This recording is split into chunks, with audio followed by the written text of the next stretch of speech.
अगर आप Indian system में जाओ ना बेटा, तो इंडियन सिस्टम में है क्या, यही है कि 10 साल तक बच्चे को इमोशनली चार्ज किया जाता है, इमोशनली चार्ज किया जाता है, उसके अंदर फेथ डेवलप किया जाता है, उसके अंदर बिलीफ सिस्टम डेवलप किया जाता है। राइट राइट आपके ग्रैंड मदर, ग्रैंड फादर्स, ये राइट सब ऐसी ऐसी स्टोरीज आपको बताएंगी।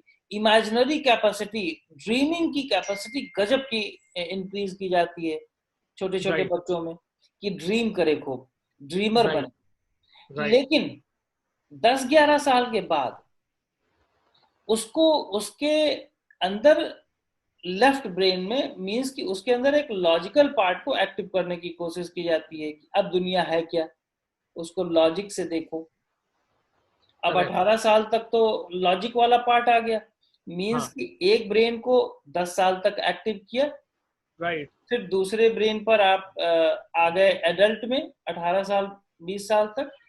अब हाँ। जरा आओ, नौकरी में आया वो, हाँ। नौकरी में आया तो उसको अब राइट और लेफ्ट ब्रेन दोनों की जरूरत है, बिल्कुल दाएं बिल्कुल। बाएं दोनों की जरूरत है। तो मतलब कि दोनों को लेते हुए वो मिडिल पाथ पे चलता है, मिडिल पाथ पे।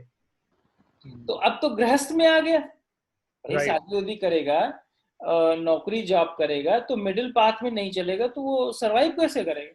बिल्कुल। केवल एक ही पाथ पे चल के सरवाइव कर लेगा? नहीं। नहीं नहीं। केवल राइट ब्रेन पे चलेगा तो सरवाइव हो जाएगा? नहीं।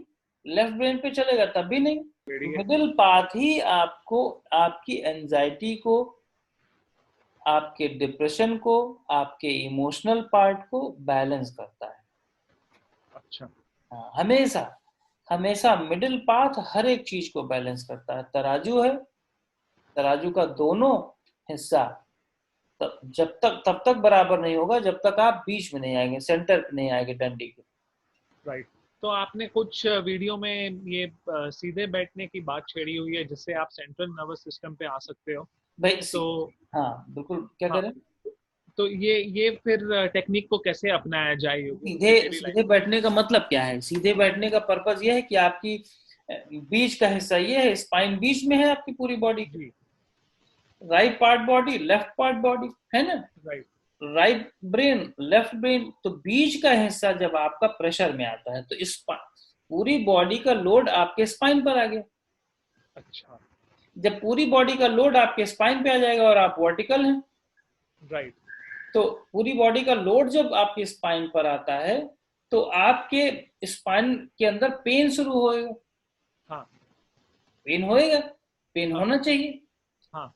अब जब पेन होता है तो आपका माइंड उस पेन पर जाएगा। राइट। जब आपका माइंड उस पेन पर जाएगा तो माइंड का इनडायरेक्टली डायरेक्टली यही फोकस होगा कि भाई इस पेन को कैसे खत्म किया जाए, करेक्ट। पेन खत्म हो जाए, बंद हो जाए, ताकि हम ज्यादा देर तक बैठे, राइट? हाँ। ये तो माइंड को डाइवर्ट कराएगा। राइट। अगर वो डाइवर्ट कराने से बच गया तो ठीक है, लेकिन एक लेवल पर जब ज्यादा पेन हो जाएगा तो डाइवर्ट भी नहीं करा पाएगा, करेक्ट, पूरा ही पेन पे आ जाएगा। पूरा पेन पर आ जाएगा। तो इसका मतलब माइंड का पेन वाला एरिया और स्पाइन का पेन वाला एरिया, ये दोनों कनेक्ट हो गए। अच्छा जी। मींस कि पेन की नर्व्स के थ्रू आप अपने ब्रेन की नर्व्स को एक्टिवेट कर रहे हो, अच्छा। पेन की नर्व के थ्रू। अच्छा। तो इसमें इसमें योगी अनूप जी जो कॉन्शियसनेस है वो भी सेंटर पे आ जाती है? बिल्कुल सेंटर पे आ जाएगी, क्योंकि आपका माइंड तो सेंटर पे ही है ना, स्पाइन के अच्छा। अंदर ही है ना। आपका अच्छा। माइंड तो लिवर को ध्यान नहीं दे रहा है, पैर को ध्यान नहीं दे रहा, आपका माइंड तो पैर से स्पाइनल कॉर्ड में है, तो स्पाइनल कॉर्ड तो सेंटर है ही है ना। अच्छा जी। अच्छा जी।